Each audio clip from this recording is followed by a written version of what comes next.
बातमी आहे सुप्रिया सुळे यांच्या एका वक्तव्याची। आता पुन्हा एकदा पवार विरुद्ध पवार होऊ देणार नाही असं सुप्रिया सुळेंनी म्हटलंय। सुप्रिया सुळे या कोणत्याही पवारांच्या विरोधात लढणार नाहीत। माझा महाराष्ट्र माझा विजन या कार्यक्रमामध्ये सुप्रिया सुळेंनी हा निर्धार बोलून दाखवला। हे मी ऑफिशियली तुम्हाला सांगू इच्छिते आणि हे रेकॉर्ड करून ठेवा।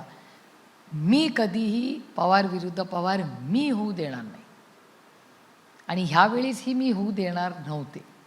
पण आता दादा नाही, त्याच्यामुळे मी काही गोष्ट सांगणं गरजेचं मला वाटत नाही आणि जे झालं झालं गंगेला वाहिलं। पण इथून पुढे सुप्रिया सुळे कुठल्याही पवाराच्या विरोधात लढणार नाही। वेळ पडली तर दुसरा निर्णय घेईन, पण हे परत मी होऊ देणार नाही। सुप्रिया सुळे जेव्हा इलेक्शन लढेल ती कुठल्याही पवाराच्या विरोध, ज्याचं आडनाव बाई आबांची जी नातवंड असतील, आता नाही तर दुसरा कोणतरी पवार पाठवायचे भारतीय जनता पार्टी, गोविंदराव पवार आणि शारदाबाई पवारांची मुलं आणि नातवंड आहेत, त्याच्या विरोधात सुप्रिया सुळे इलेक्शन लढणार नाही।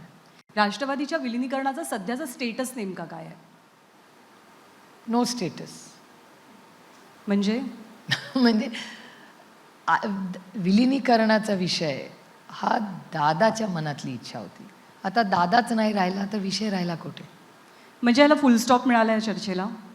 माझ्या मनात तर हो। याचं कारण असं की दादाची इच्छा होती आणि मी अनेक वर्ष दादाला नेता मानून काम केलेलं आहे आणि आमच्याकडे दादा हा माझा मोठा भाऊही होता आणि माझा नेताही होता आणि दादाला नेता आणि मोठा भाऊ या दोन्ही नात्यांनी सन्मान हा मी आयुष्यभर कालही दिला, आजही दिला आणि आयुष्यभर ते नातं राहील।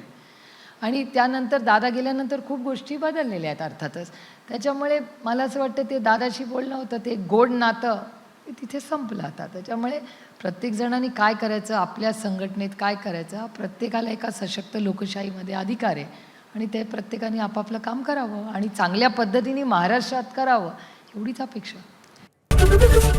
एबीपी माझा, उघडा डोळे बघा नीट।